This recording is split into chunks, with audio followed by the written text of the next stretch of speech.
Prions. Père Tout-Puissant, Père éternel, nous te rendons grâce pour le souffle de vie. Nous te disons encore merci pour la joie, pour l'amour que tu accordes, Père, ce matin dans nos cœurs. Merci encore, Père, car tu nous as réunis tout autour de ta parole. Et nous voulons l'écouter. Et le Saint-Esprit est là avec nous. Nous voulons mettre ces paroles en pratique ce matin. Nous ne voulons pas sortir d'ici, Père, comme de tonneaux vides, mais nous voulons être remplis de l'Esprit, remplis de la parole, afin que nous puissions la pratiquer et que nous puissions recevoir la vie éternelle en abondance. Je bénis tout celui qui aura l'occasion d'entendre, d'écouter, de regarder cette prédication. Père, nous te rendons grâce car ta bénédiction est dans ta parole. Et ce matin, nous sommes richement bénis par la présence de ta parole. Gloire te soit rendue, Père. Que ton esprit nous conduise et que ton esprit nous guide et que ton Esprit Saint nous parle. Gloire te soit rendue, Père. Au nom de Jésus-Christ, j'ai ainsi prié. Amen, amen. Shalom, shalom, bien-aimés dans le Seigneur. Vous êtes bien au 12 square Gérard Philippe. Église La Grâce de Dieu Paris France. C'est votre bien-aimé, le frère Kale Kamassel Badimou, avec le frère Suleiman qui est présent là aujourd'hui avec nous, afin que nous puissions partager cet instant de la parole. Bien-aimés, pour ceux et celles qui veulent venir aussi participer avec nous, bien-aimés, n'hésitez pas. Appelez-moi au numéro de téléphone qui se trouve dans la description de cette vidéo et on pourra prendre rendez-vous et vous serez parmi nous afin que nous puissions adorer et glorifier le Seigneur Jésus-Christ et partager un instant de la parole afin que vous puissiez être édifiés. Partagez, likez, commentez et abonnez-vous si vous n'êtes pas encore abonné à la chaîne. Bien-aimés, le thème de ce matin est « Votre Père Céleste ne veut pas qu'un seul de ses petits se perde. » Votre Père Céleste ne veut pas qu'un seul de ses petits se perde. Alléluia. Bien-aimés, ce matin, nous allons parler de quelque chose qui doit nous marquer à vie. C'est que la parole de Dieu nous dit ceci, que notre Père, notre Dieu, ne veut pas qu'un seul de nous se perde. Ne veut pas que quelqu'un se détourne du droit chemin. Il ne veut pas perdre ses enfants. Il ne veut pas perdre ses brebis. Et cela démontre à quel point l'amour de Dieu est grand pour nous. Vous savez, quand on aime quelqu'un, on fera tout pour ne pas perdre cette personne. Quand on aime quelqu'un, on fera tout ce qui est nécessaire, tout ce qui est dans notre force, tout ce qui est dans notre intelligence, tout ce qui est dans notre sagesse pour ne pas perdre cette personne. Et quand nous disons cela, il faut aussi que Dieu manifeste cet amour-là. Il faut aussi que Dieu manifeste que, oui, je ne veux pas perdre mes enfants.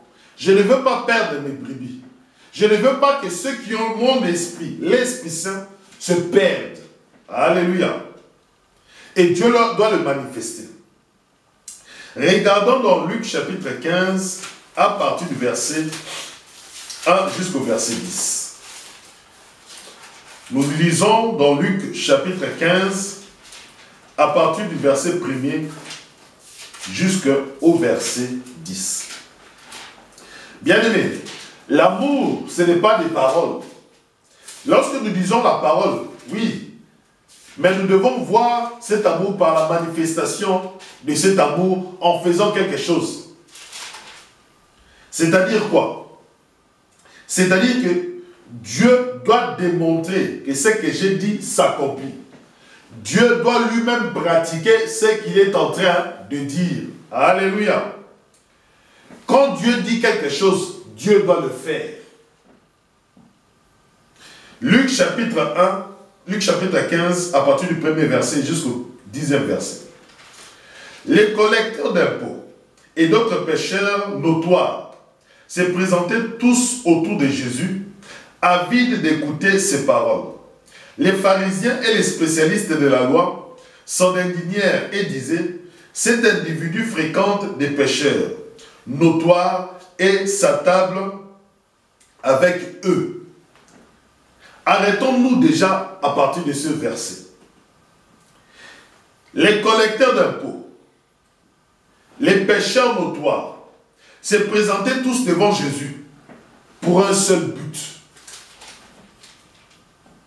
Bien-aimé, si tu vois quelqu'un s'asseoir, écouter la parole, c'est qu'il a un but derrière. Le Seigneur Jésus-Christ a un but et ceux qui écoutent aussi la parole ont aussi un but.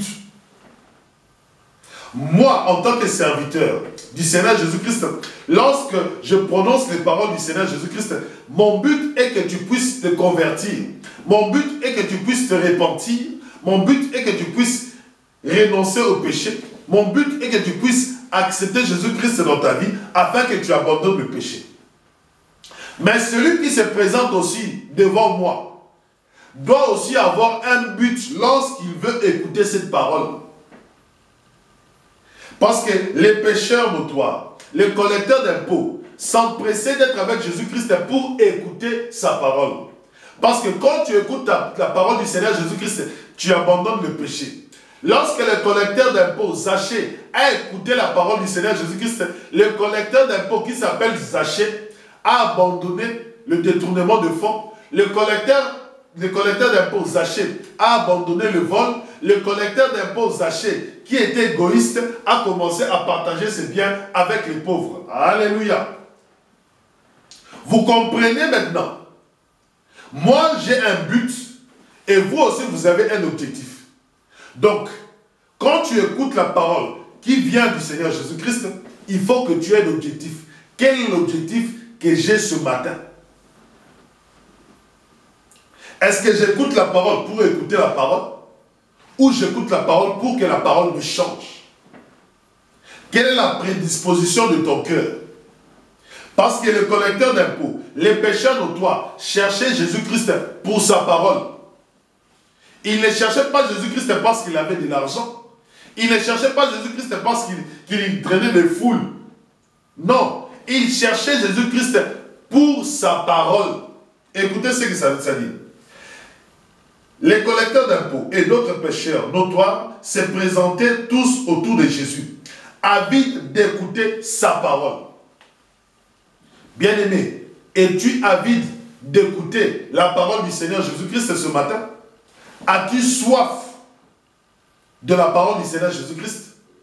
Parce que quand tu as besoin d'une parole, cette parole-là vient, c'est cette parole-là qui te guérira, c'est cette parole qui te transformera, c'est cette parole qui te changera. Mais écoutez quelque chose. Les pharisiens et les spécialistes de la loi s'en indignaient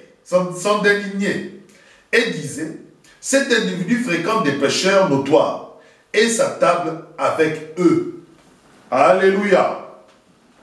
Bien-aimé, il y a certaines personnes qui ne comprendront pas, mais pourquoi tu es là en train de suivre le frère Calais chaque dimanche? Pourquoi tu es là en train de suivre le frère Calais te prêcher chaque dimanche? Eux, ils ne comprennent pas que toi, tu suis la prédication du frère Calais parce que tu veux changer. Mais eux, ils te regardent et disent: regarde celui-là. Regarde. Lui, il est en train de pécher, mais il est en train de suivre le Seigneur Jésus-Christ. Bien-aimé, lorsque tu vois un pécheur suivre le Seigneur Jésus-Christ, c'est parce qu'il veut la délivrance. Vous croyez qu'une prostituée, la prostituée qui était venue voir le Seigneur Jésus-Christ chez les pharisiens, vous croyez qu'elle est venue juste comme ça? Elle a entendu parler du Seigneur Jésus-Christ. Et lorsqu'elle a entendu parler du Seigneur Jésus-Christ, ses paroles sont venues à elle. Et quand ces paroles sont venues à elle, ce sont ces paroles-là qui lui ont donné la force, qui lui ont donné le courage d'aller vers Jésus-Christ. Et les pharisiens ne comprenaient pas ça. Ils disaient: non, il fréquente les pécheurs. Non, bien-aimé, quand tu nous vois en train de prêcher aux prostituées, ce n'est pas que nous fréquentons les prostituées, ce n'est pas parce que nous sommes des clients, ce n'est pas que nous sommes des clients des prostituées, non. Nous prêchons les prostituées pour les ramener au Seigneur Jésus-Christ.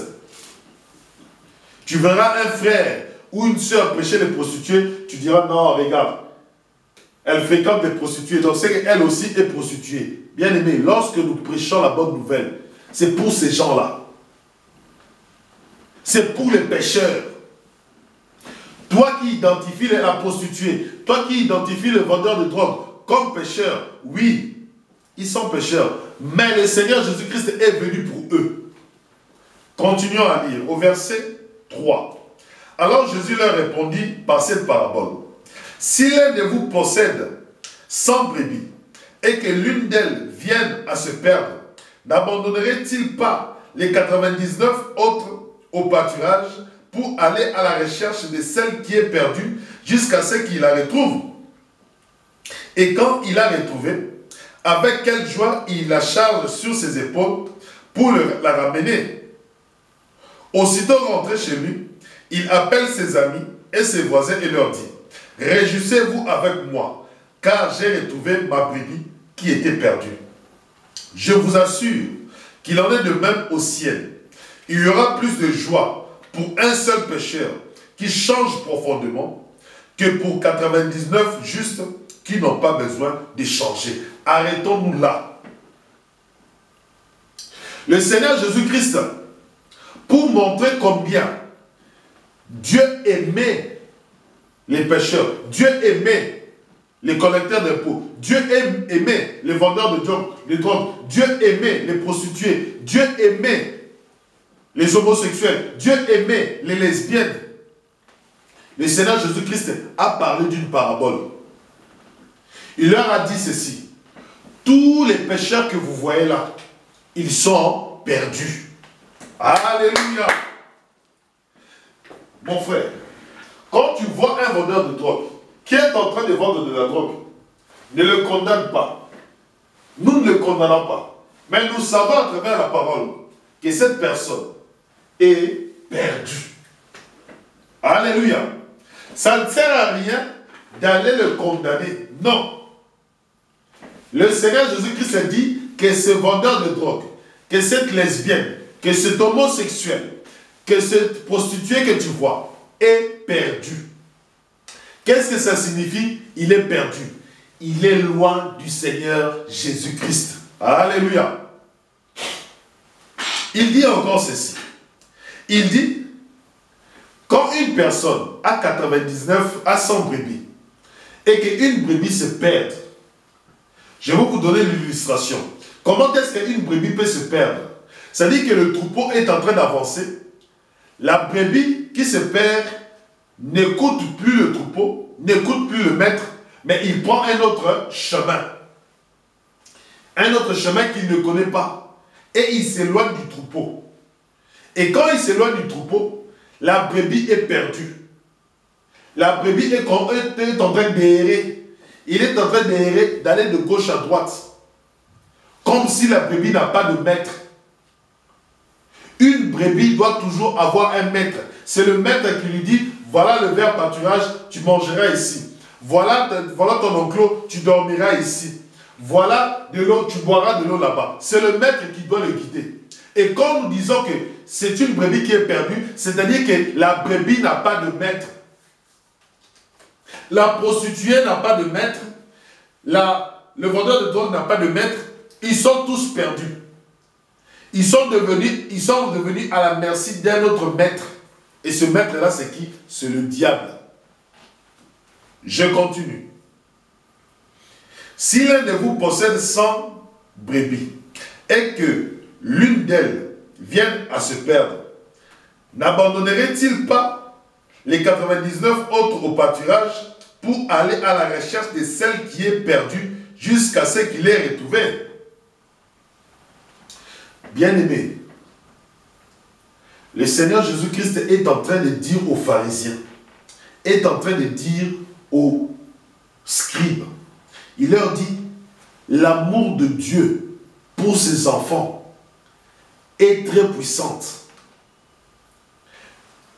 La brebis s'est perdue.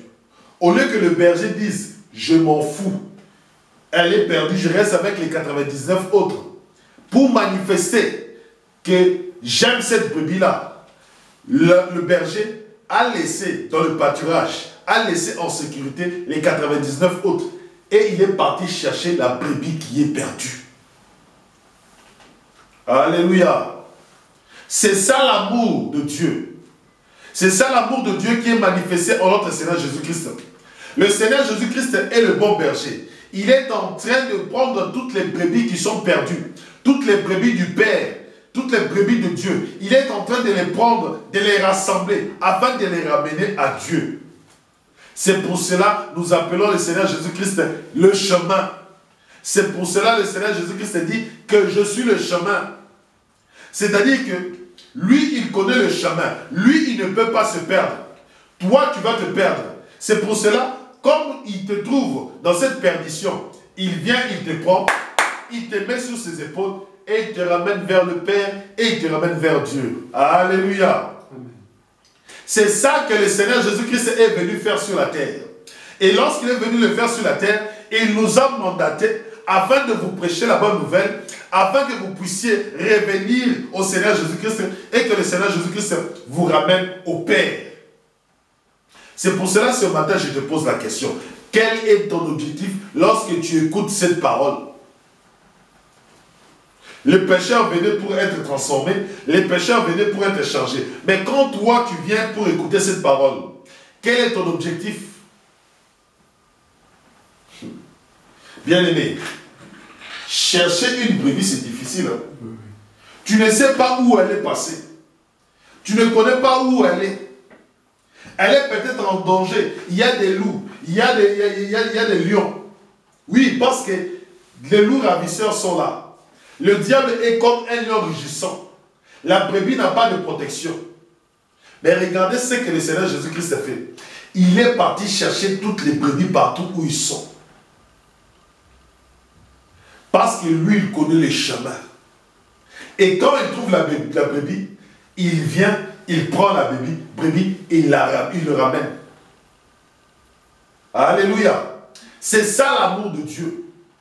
Mais dites-moi, quand la brebis est perdue, c'est une faute que commet la brebis.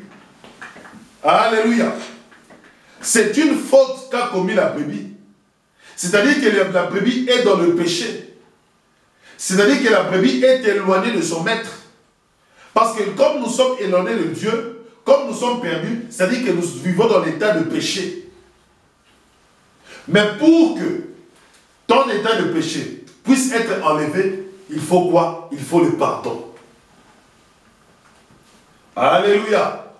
C'est-à-dire qu'avant même que le Seigneur Jésus-Christ vienne te chercher en tant qu'une brebis perdue, il t'avait déjà pardonné.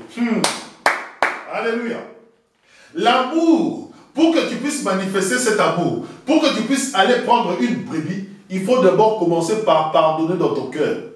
Et le Dieu véritable, le Dieu Tout-Puissant, avait déjà commencé à pardonner les brebis perdues. D'abord, il les a déjà pardonnées et il a envoyé son Fils pour ramener ces brebis. Nous continuons. Au verset 8, ou bien, supposez qu'une femme ait 10 pièces d'argent et qu'elle en perde une. Ne s'empressera-t-elle pas d'allumer une lampe, de balayer sa maison et de chercher soigneusement dans tous les recoins jusqu'à ce qu'elle ait trouvé sa place, sa pièce? Et quand elle l'a trouvée, elle rassemble ses amis et ses voisins et leur dit: réjouissez-vous avec moi, j'ai trouvé la pièce que j'avais perdue. De même, je vous le déclare, il y a de la joie parmi les anges de Dieu pour un seul pécheur qui change. Pour un seul pécheur qui change. Donc, même s'il y a beaucoup de collecteurs d'impôts tout autour de Jésus-Christ, tout autour de la parole, quand il y en a un qui change profondément, écoutez bien ce que la Bible dit. La Bible dit ceci, au verset 10. De même, je vous le déclare, il y a de la joie parmi les anges de Dieu pour un seul pécheur qui change. Qui change. Alors, dites-moi, quand tu changes profondément, Quand tu étais homosexuel, tu quittes l'homosexualité, tu viens dans l'hétérosexualité en Christ. Lorsque tu étais une prostituée, tu abandonnes la prostitution, tu viens. Ne sais-tu pas qu'il y a de la joie dans le ciel? Ne sais-tu pas qu'il y a de la joie dans le ciel? Pour une seule brebis, pour une seule personne qui se détourne du mal, ne sais-tu pas qu'il y a de la joie dans le ciel? Oui, bien-aimé, ta repentance doit être profonde. Ton changement doit être profond. Ton changement doit être profond. Allons dans Matthieu chapitre 18. Matthieu chapitre 18, à partir du verset 10.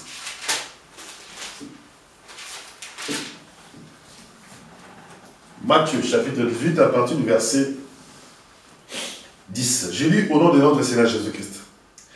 Faites attention, ne méprisez pas un seul de ces petits. Je vous l'assure, leurs anges dans le ciel se tiennent constamment en présence de mon Père Céleste. Qu'en pensez-vous? Si un homme a 100 brebis et que l'une d'elles s'égare, ne laissera-t-il pas les 99 autres dans la montagne pour aller à la recherche de celle qui s'est égarée? Et s'il réussit à la retrouver, vraiment, je vous l'assure, cette brebis lui causera plus de joie que les 99 autres qui ne s'étaient pas égarés. Il en est de même pour votre Père Céleste. Il ne veut pas qu'un seul de ces petits se perde. Il ne veut pas qu'un seul de ces petits se perde.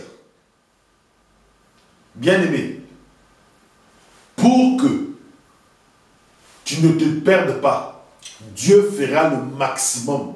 Dieu fera ce qu'il faut pour que tu ne te perdes pas. C'est-à-dire que Dieu est capable de remuer ciel et terre pour toi. Dieu est capable de faire tout ce qui est dans son pouvoir pour que tu ne puisses pas te perdre. Alors, si Dieu a cet amour-là, il doit le manifester. Mais pour qu'il puisse te retrouver, il doit d'abord commencer par te pardonner. Il doit d'abord commencer par te pardonner parce que tu es perdu. Il doit d'abord commencer par te pardonner. Et c'est ça la chose la plus importante, le pardon de Dieu. C'est à travers le pardon de Dieu que tu vas te réconcilier avec lui. Sans son pardon, tu ne peux pas te réconcilier avec Dieu. Sans le pardon de Dieu, tu ne peux pas te réconcilier avec lui. Il faut d'abord qu'il te pardonne. Et quand il te pardonne, c'est là que tu pourras maintenant te réconcilier avec lui. Prenons maintenant cette parabole. Matthieu chapitre 18. À partir du verset 21. Ça, c'est une très très belle parabole. J'aime cette parabole vraiment. Ça m'a édifié samedi et dimanche. Ça m'a édifié encore. Écoutez. Alors Pierre s'approcha de Jésus et lui demanda. Là, c'est au verset 21. Seigneur, si mon frère se rend coupable à mon égard, combien de fois devrais-je lui pardonner? Irai-je jusqu'à 7 fois? Non, lui répondit Jésus. Je ne te dis pas d'aller à 7 fois, mais jusqu'à 77 fois 7 fois. En effet, il en est du royaume des cieux comme des rois qui voulut régler ses comptes avec ses serviteurs. Nous parlons maintenant du pardon. Tu ne peux pas parler d'amour sans parler du pardon. Tu ne peux pas dire que Dieu m'aime sans que Dieu me pardonne. Alléluia. Je ne peux pas dire que j'aime une personne sans la pardonner. Je ne peux pas dire que j'aime mon enfant sans pardonner mon enfant. Je ne peux pas dire que j'aime mon frère sans lui pardonner. Je ne peux pas dire que j'aime ma femme sans la pardonner. C'est impossible. L'amour marche de pair avec le pardon. S'il n'y a pas de pardon, il n'y a pas d'amour. Je répète, L'amour marche de pair avec le pardon. S'il n'y a pas de pardon, comment peux-tu dire que tu aimes la personne? Comment peux-tu dire que tu aimes la personne? Le royaume des cieux, pour y entrer, ah, bien aimé, écoute maintenant. À partir du verset 24. Lorsqu'il commença à compter, on lui en présenta un qui lui devait 60 millions de pièces d'argent. Comme ses serviteurs n'avaient pas de quoi rembourser ce qu'il devait, son maître ordonna de le vendre comme esclave avec sa femme et ses enfants, ainsi que tous ses biens pour rembourser la dette. Le serviteur se jeta alors aux pieds du roi et se prosterna devant lui, supplia, « Sois patient envers moi, et je te rembourserai tout. » Pris de pitié pour lui, son maître le renvoya libre après lui avoir remis toute sa dette. Après lui avoir remis toute sa dette, c'est-à-dire que après lui avoir effacé toute sa dette. C'est-à-dire que l'homme a tellement une dette énorme que le roi a dit, prenez-lui, sa femme, ses enfants, ses biens, vendez-les en esclaves pour que je puisse récupérer mon argent.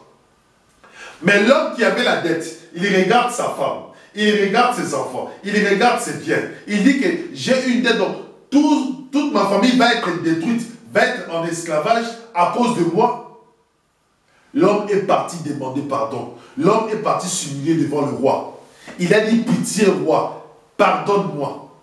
Pardonne-moi. J'ai fait quelque chose qui est mauvais. J'ai fait quelque chose de mal. Mais regardez ce que le roi a fait. Le roi a effacé toute sa dette. Toute sa dette a été effacée. Le roi ne lui a pas dit non, travaille, tu me rembourseras. Non, le roi n'a pas dit ça. Le roi a effacé carrément la dette. Parce que le roi a eu pitié de lui. Le roi a dit, ne me rembourse plus, ta dette est effacée. La parole du roi a suffi pour que la dette soit effacée. Alléluia. Le roi a pardonné. Maintenant, écoutez. À partir du verset 28. À peine sorti, ce serviteur rencontra un de ses compagnons de service qui lui devait 100 pièces d'argent. Il le saisit à la gorge en criant, « Paie-moi ce que tu me dois. » Son compagnon se jeta à ses pieds et le supplia, « Sois patient envers moi, lui dit-il, et je te rembourserai tout. » Mais l'autre ne voulut rien entendre. Bien plus, il alla le faire jeter en prison en attendant qu'il ait payé tout ce qu'il lui devait. Alléluia.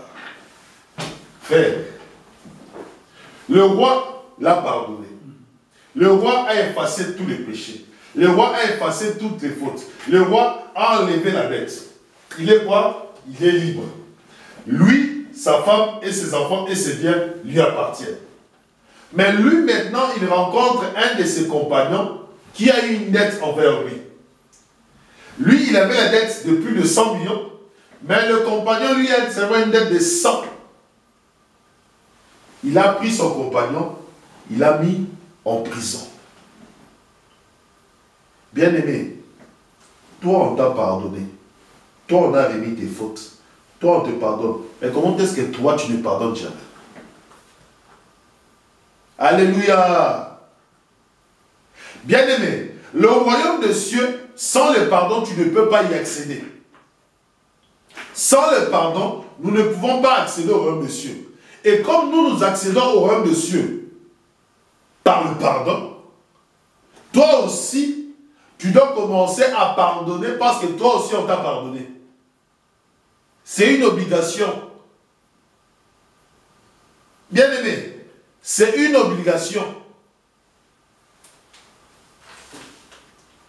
Pourquoi est-ce qu'aujourd'hui, les vies de famille, les vies de couple sont difficiles? Il y a beaucoup de divorces. C'est à cause d'un seul principe. le pardon. Le pardon. Le monde est dans le désordre. Le monde que vous voyez là est dans le désordre. Pourquoi? À cause du pardon. Parce que grâce au pardon de Dieu, Dieu remet l'homme sur le droit chemin.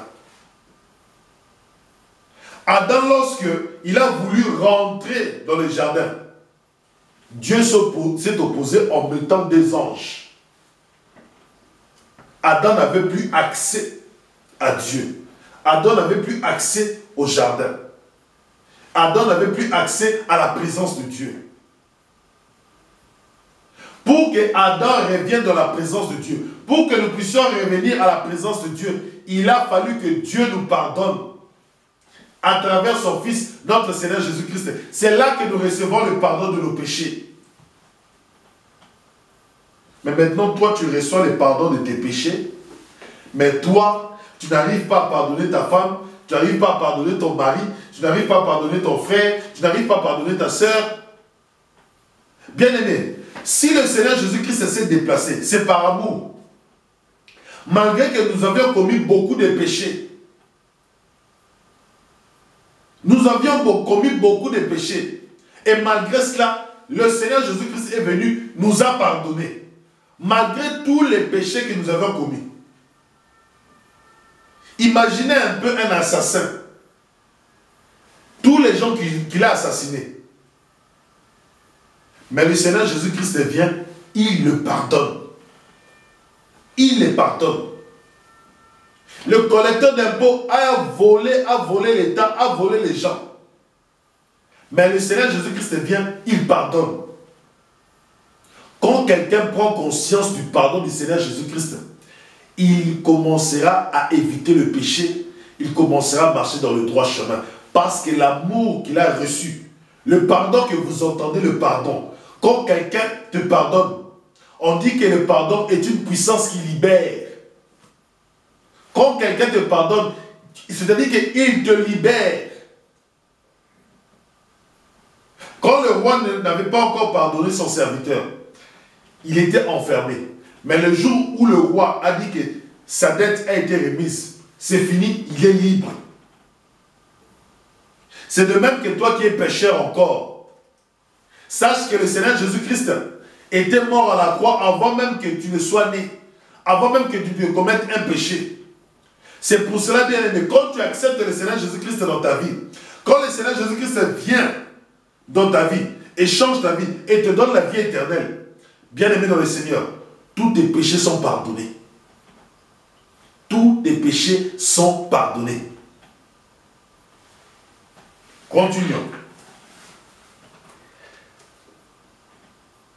D'autres compagnons de service, là c'est au verset 31, témoins de ce qui s'était passé, en furent profondément attristés et allèrent rapporter toute l'affaire à leur maître. Alors celui-ci fit convoquer le serviteur qui avait agi de la sorte. Serviteur mauvais, lui dit-il, tout ce que tu me devais, je te l'avais remis parce que tu m'avais supplié. Ne devais-tu pas, toi aussi, avoir pitié de ton compagnon, comme j'ai eu pitié de toi? Et dans sa colère, son maître le livra au bourreau jusqu'à ce qu'il ait remboursé toute sa dette. Voilà comment mon Père Céleste vous traitera, vous aussi, si chacun de vous ne pardonne pas du fond du cœur à son frère. Bien-aimé, tu veux accéder au royaume des cieux? Sache pardonner. Sache pardonner. Le Seigneur t'a pardonné. Toi aussi, sache pardonner.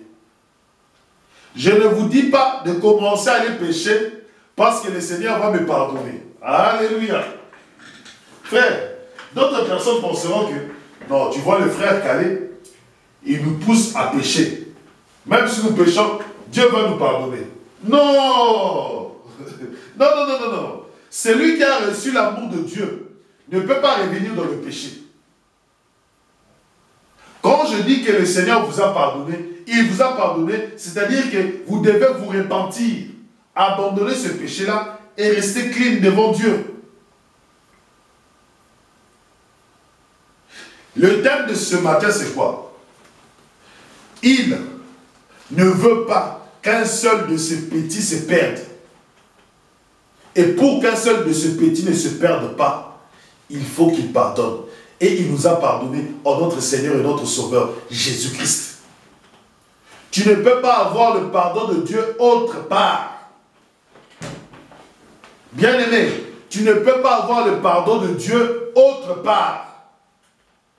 Tu ne peux pas me dire que j'ai le pardon de Dieu par tel prophète, j'ai le pardon de Dieu par un tel, j'ai le pardon de Dieu par un tel. Non, tu ne peux pas avoir le pardon de Dieu autre part que par Jésus-Christ. Pour avoir le pardon du péché, c'est à la croix. C'est à la croix qu'il y a le pardon du péché. Nulle part ailleurs.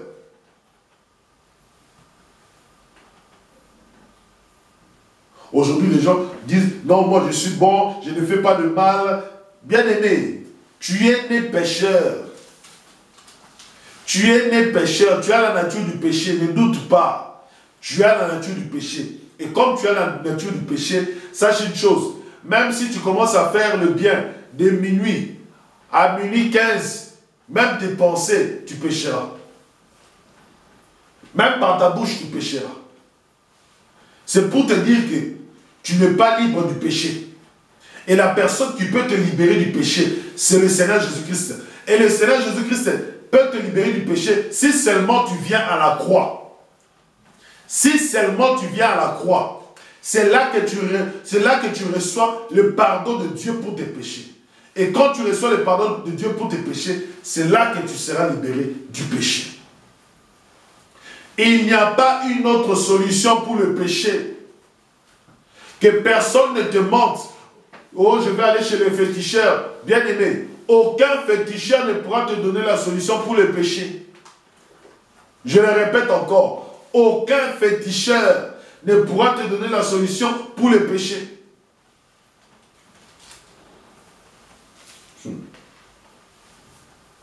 Quel féticheur te dira, bon, il faut que tu arrêtes de sortir avec la femme de ton prochain. Alléluia. Quel féticheur te dira, il faut que tu arrêtes de vendre la drogue. Il faut que tu arrêtes de sortir avec la femme de ton prochain. Il faut que tu arrêtes d'être homosexuel. Quel féticheur te le dira? Bien aimé, seul le chemin, la brebis perdue que tu es, le chemin c'est le Seigneur Jésus-Christ. Lorsque le Seigneur Jésus-Christ, il vient, il te prend, il te met sur son dos et il te ramène vers le Père. Et quand il te ramène vers le Père, et là il va s'asseoir, il est content, il est dans la joie. C'est pour montrer que toutes les brebis sont là. Mais s'il y en a une seule qui se perd, il doit le retrouver. Et sa joie, c'est ça. Quelles que soient les difficultés, quels que soient les problèmes, quel que soit le combat, il devra le retrouver. Ce n'est pas que la brebis soit plus importante que les autres. Non, c'est parce que l'amour qu'il y a pour la brebis fait qu'il part prendre la brebis et la ramène dans le ver pâturage. C'est pour ça que Dieu nous a tellement aimés. Jean chapitre 3 au verset 16. Jean chapitre 3 au verset 16. Nous allons clôturer par ce verset-là. Jean chapitre 3 au verset 16. Ce verset-là, nous le connaissons. Jean chapitre 3 au verset 16. Oui, Dieu a tant aimé le monde qu'il a donné son Fils, son unique, pour que tous ceux qui placent leur confiance en lui échappent à la perdition et qu'il ait la vie éternelle. Dieu t'aime tellement qu'il a donné son Fils afin que tu ne te perdes pas, afin que tu aies la vie éternelle. Voilà ce que Dieu a manifesté. Dieu ne veut pas qu'un seul de ces petits se perde.